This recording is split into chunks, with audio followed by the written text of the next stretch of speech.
The street, trying to beg for a place, sleep and eat. When you're broke, everybody want away from you. If you make it, everybody want a piece of you. Reminiscing little boys on the NYC, struggling every day from the DRC. Never thought I'd live to see a black president. Now my kids think they can be president.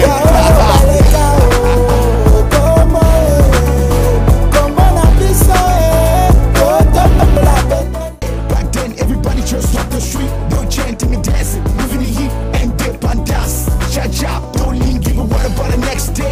And dip and dance. Cha-cha, don't got you, but all you got we pray. On the way, Congolese have lost their lives. Husband crying cause they lost their wives. People die so they can make things alright. Make sure you and I can sleep tonight. Enemy doesn't want you to see the light. That's why Inga doesn't even work at night. That's why Inga doesn't even work at night. Cause I think our kids should be bright. It's about time people go hand in hand. Go 50.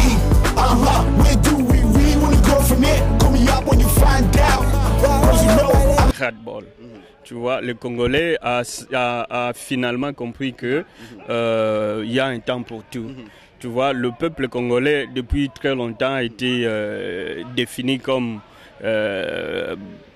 Mutuo alinga ba BMW, c'est-à-dire alinga basi kolangwa na ambiance. Mais les loyo, comment comprendre que les Congolais n'est pas seulement ça. Ce qui est là, Monique, Batubazo côté élément partout, les alliés qui exprimer moi radball na bango. Alors je pense que il y a une il y a un motif ou un mobile na ya makamwana. Alors il faut que les gens comprennent que aujourd'hui Congolais a télémi. Alors moi je vais lancer un appel à Bandeko Nyonso.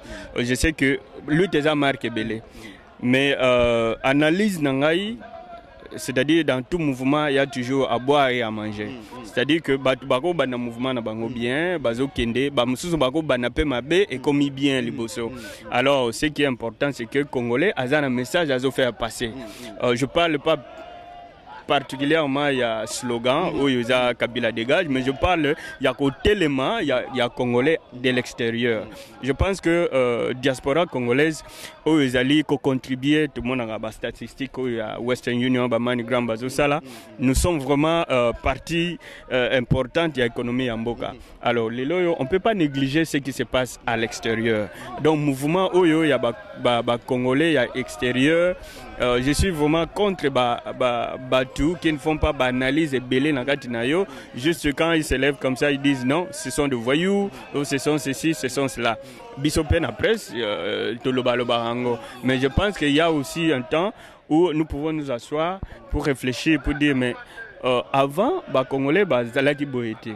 Peut-être de presse, na ba aide na bino toko organiser pe ba rencontre ba débat dans sens wana Congolais depuis très longtemps azalaka boété mais subitement a commis mutumo un peu agressif a commis boy mais qu'est-ce qui est en train vraiment de motiver cela et vous allez ba cause à malamu et vous allez ba cause à mabe mais biso toujours s'attaquer kaka na ba fête. Mais toujours attaqué à cause, c'est ça le problème. Ça c'est très bien dit d'ailleurs parce que Batumingi, par exemple dans une interview, même dans internet partout, Batumingi, par exemple, combattant,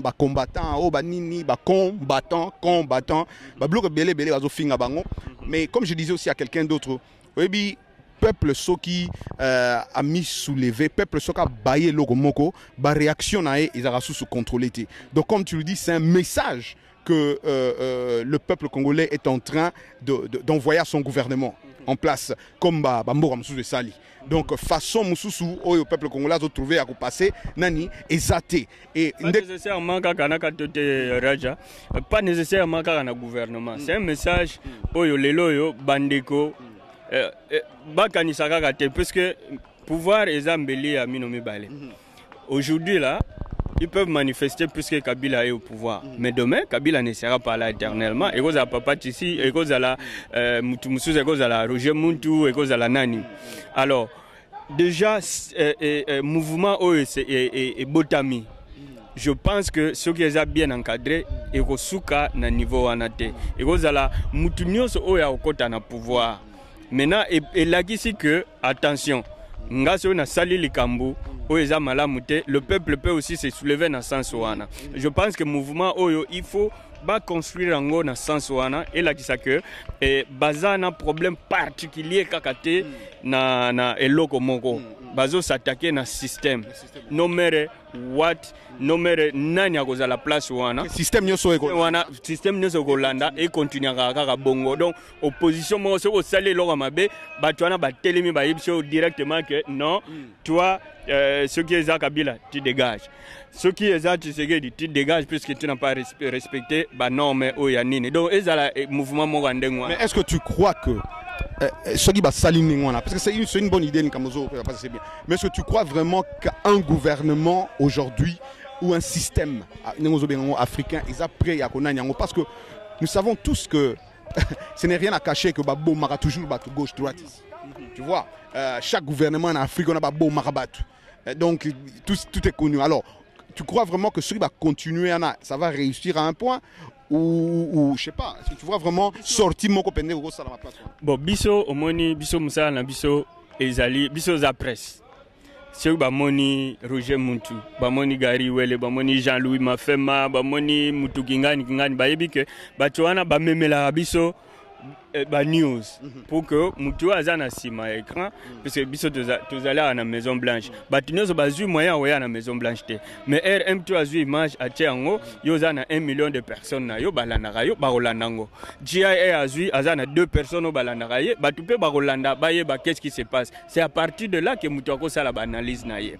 Alors revenir na lisolo na yo, moi je pense que c'est vrai partout au monde tala biso place to telemi awa toza biso morote ba média mususu pe ezali awa mais tala ba groupe ba congolais bali na pembe na tozomona ba syrien bazali bazo démontrer pe côté na bango ba la manifestation côté na bango. Alors pour dire que peuple sera telemi ezala difficile à contenir bango, mais le grand problème ezali moyen ya côté les là puisque ba mususu basala ngo kana ba manœuvre politicienne mais ce que ça vraiment côté les ya côté les je pense que il est difficile ce qui les lo congolais a eu vraiment conscience ezala teka oh bon vent le col les qui combattant oh Kabila dégage tout le monde bazo mo ngo dire slogan ba comme ça ngo slogan tes années de philosophie ya résistance congolaise. Tu vois que ça ne s'attaque pas aux individus seulement, que ça s'attaque vraiment au système. Bah dénicher vraiment le système que désormais, on peut se lever aujourd'hui, Betty Massassi, Betty Batou, les gens les plus puissants en Afrique, hein? Les grands prêtres Kadhafi, les loyaux, place Azali Azolia, Nkuba, Osaka. Alors, grand prêtre Bago, place Bazalaki, Moubarak, plus de 4 milliards de dollars chaque année. Ils ont un trésor américain, ils ont un poche, ils ont un taxe. Ils ont un bazo kenini, mais peuple a télémaki, à Moubarak, à Monika, à Moïte. Moi, na Maison Blanche, à Tali, à Moïte, à Bimoa, yo les cas, Togolais ensemble, mais. Pour le moment, Télémana peuple aligné sur le donc, ils ont un peu dans le sens où on peut continuer à réprimer, c'est tout à fait normal. Même à tout le monde a une manifestation, côté ma place, tellement place, hors des alara. Mais Oyo, Bazo continue au Boma. Il y a il y a quelques jours de cela, dans la Maison Blanche, jour, Nosaki, il y a grand prêtre Osama Bin Laden. Au moment qu'il y a ces alaki awa. Mais message ezalaki nini ezalaki que tu peux continuer à tuer. Barulugayo des années et des années. Mais finalement suka grand prêtre a kotaki na sa mabanga, a koti na sa mabele, abimi mo amoni no mote lekitro na mabele, abimi pena na mokili. Abimi na mokili, a koti pena na rada palais avant na. Waka mutunu a tikrit. Sikoyo na mystika ya fourmi baya kolanda eti bazwaye azwa nkuba. Donc tu vois, ils ont moi bilo mo point le yeb sabiso que eloko nyonso ezalaka na suka nango. Il y a rien de nouveau sur cette terre. Tomona ba grand prêtre pena makasi na ezala na Congo ezala na monde entier bazo suka toujours na bandenge moko ya compliqué. Alors donc ezala message moko ete ya rabiso pe. Non, ça c'est très bien. En tout cas, on va pas te prendre tout ton temps, tu es besoin sur ça là. Mais question que toi on va opposer avant Rokende. GI Napoto GI yo wa même mutu moko za même opinion ba to balanda rapé au mingi. Ça bien que ba yo rapé quelques raisonnements na yo sur bloc comme maintenant tu nous as vraiment fait réfléchir nengo le mouvement qui ils ont make sense nengo le bien on est to le bangwa. Mais yebisa biso na nous. Nous savons que tu es aussi chroniqueur à musique, de la musique congolaise. D'après tout ce qui se passe en Europe, Ninge ba frère, ba combattant, va décider que musique kune robeta maté. Et puis à peine États-Unis, ba combattant pas États-Unis va décider musique peut robeta ma société. Yo en tant que chroniqueur en musique, et puis tu as aussi beaucoup de relations avec tous ces musiciens congolais aussi. Quelle est ta réaction à ce sujet? Bon, je pense que chroniqueur en musique, c'est un peu trop dire. Chroniqueur tout court, peut-être, oui. Alors, ça c'est vrai. Oui, je peux dire ceci. Ndenge kaka au lobby, eza pendenge nazo solana ba ndeko na biso ba musicien belé, ba o nazo interviewer, nazo kenya par rapport ya moi ba. Oh ba yo que la GI. Pas forcément ba yo que la nga, mais na loba quand même na beb sera toujours ma loba na ngai. Na loba toujours que il faut voyer ba que puisque bango bazo reconnaître ngo que biso to wutara ba kin er moko dans le temps nous parlons. Banda o wutakin bazoya maboko pamba mais bazo zonga kin bazonga na ba valise plein na bilamba bazonga na ba car bazonga na mebele omoni wana eza déjà moi reconnaissance.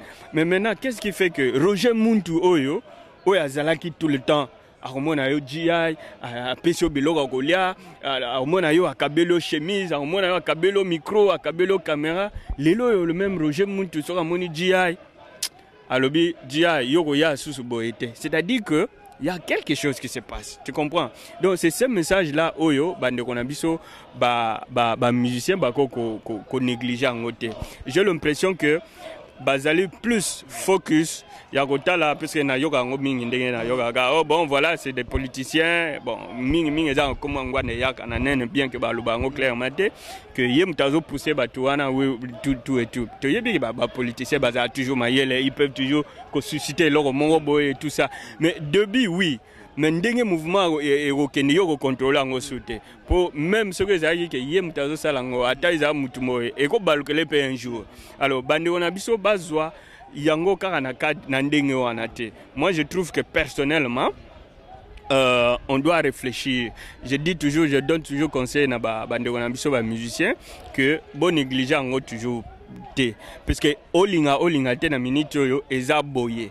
Mais maintenant l'important c'est quoi? C'est que qu'est-ce que nous devons faire pour que tout résoudre les problèmes oyo. La solution est que bon négligent non noté. Tu comprends? Bon c'est des voyous, c'est de ceci. De voyous, oui, il faut toujours parler avec des voyous. De fous, oui, il faut toujours approcher. Puisque les fous, na yoga inde romora le baye non ceux qui mutazo bambayo, tu vois mutaliboma zo bambayo libanga. Kozong selete pour peut-être azo kansa aux anzete. Donc ça même peut-être moi philosophie na bazolana. Mais sur la bani obama mabanga et que yo zozong isate. Mo boya pena mbeli akati yo. Puis azo kansa aux anzete. Donc il faut qu'on ningana. Ce qu'on a ni fois comme on a no yo zanzete oza peut-être mutu donc soga linga ba moli banga peut-être à rose wali bende abanga yo donc et peu dans sens wana donc il faut que les gens réfléchissent pour dire il y a un problème qui est devant nous na minute to linga te biso toko kende sous ko prester ndenge to bando prester te mais biso nde siko il faut to sala nini. Alors on dit toujours d'un côté mususu que ba combattant ngo pe ba interlocuteur ngo il faut ba kutana na bango ba sola baza organiser te bon baza na représentant te baza na boyete. Alors mais je trouve qu'il y a toujours un mécanisme ya ko luka ko vanda nanu ante bango ba loba il y a moyen de faire moi table ronde mo boye pour ba loba net biso ngana Roger Tolobi bon média na minute to ezokene sous malamu te na state. Hein, pour linga te moi ba tête d'affiche balé toko va na pe de lobby Roger. Pourquoi makambo biso tout ça les ont marché te? On doit réfléchir sur ça, tu vois non? Et to réfléchir entre biso bato libanda ba yebi angote maintenant de to zuango to memi ango na bato libanda tala siko biso to lobate biso to vanda ke to lobby boy. Alors Alors biso to loba boy wana eza bande kona biso balingi biso to kende kuna pona to sala mwa masolo mais tozo ya ndeko tozo ya to aussi ça peut moins important kitoko. OK. Alors donc problème ezali yangwana. Donc nos amis les musiciens doivent s'asseoir ensemble, réfléchir que qu'est-ce qui se passe réellement eloko nini bazolinga. Alors so ba moni que eloko bandekwana bazolinga eza yango te mena baboyi. Mais il est important que les gens se mettent ensemble, solo la nano, puis baluka, parce que nous ça doit se résoudre par le dialogue. You see a black president, now my kids think they can be president.